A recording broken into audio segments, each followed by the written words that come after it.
Greetings to viewers old and new. It's Victoria Skydancer, and I am back from the kitchen table with the wisdom for September 2024, the Virgo New Moon.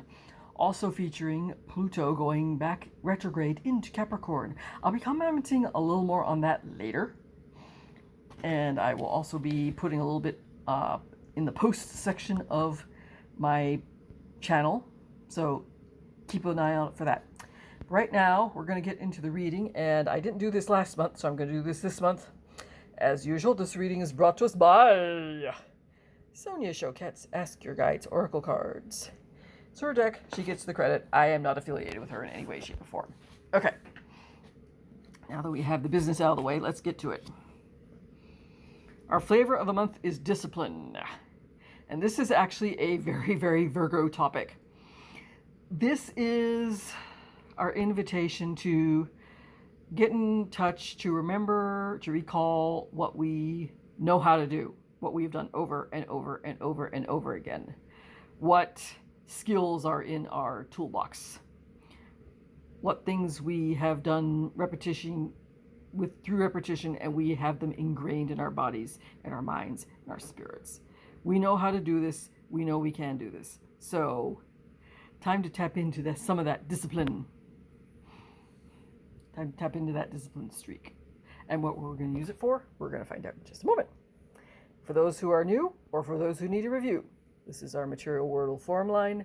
This is our astral world of thought line. All right. That's how that reading is going to go. So we are also seeing, perhaps it's time to take a risk, time to reach out, time to ask, make an ask for something that we might not normally ask for. Time to do the thing we have been thinking about doing for the whole ding-dang year.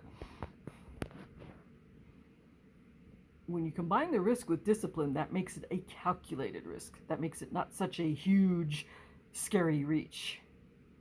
But it's still something to expand beyond ourselves a little bit. And as we take this calculated risk and expand beyond ourselves, we might find ourselves in a position to be beacons of guidance, to be the person who others come to seek advice. What would you do in this situation? This is not necessarily going to lead to all of a sudden you get launched into the world spotlight and everybody knows your name. This is going maybe, but probably not. This is more like going to be, you're going to find yourself more recognized as an expert in something, more recognized as, let's talk to this person and see what they think. Let's talk to this person and see what they would do in the situation. It'll be more like becoming the beacon of light in the darkness for others to follow. Okay, let's move on. We come to judgment.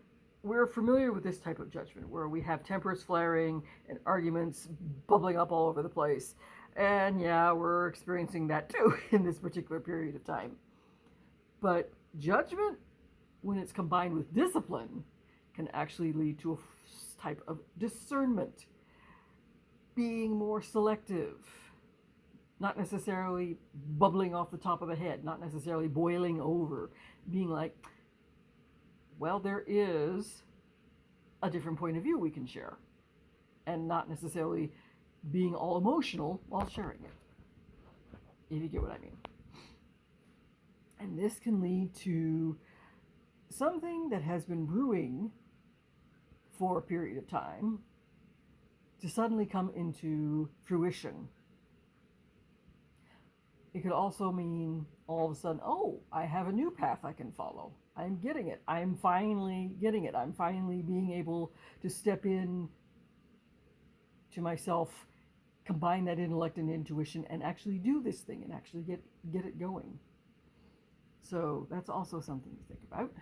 So let me pull back so you can get your screenshot. And if you have additional interpretations you can bring to the table, great, terrific, and wonderful. I don't consider myself the be-all, end-all, and I'm sorry for my hand right there.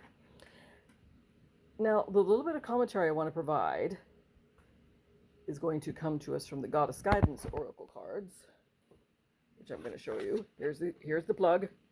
Ta-da! The following is brought to us by the Goddess Guidance Oracle deck, and that is going to be this card, which kind of actually takes into account everything I've just said and tie it all together. I'm reminded of the quote by Anais Nin, as a matter of fact, when I saw this card. And I'm going to paraphrase it because I don't think I'm going to do it perfectly, but here it goes. And the day came when the risk to remain tight in the bud was more painful than the risk it took to blossom. We're being called on individual and collective levels to blossom. We're being called to actually up-level our individual and collective games.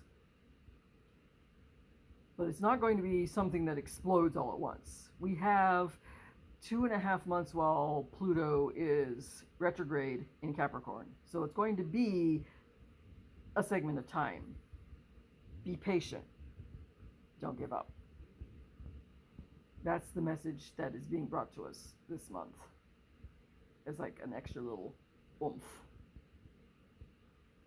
I'll be diving into some more of the energies in the description of the video and also in a post both on the YouTube channel and probably also on my blog. Depends on all my energy, of course.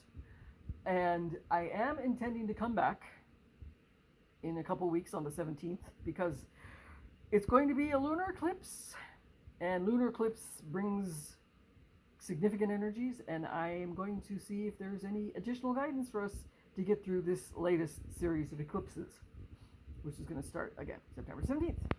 Until then, until next time, get into that discipline.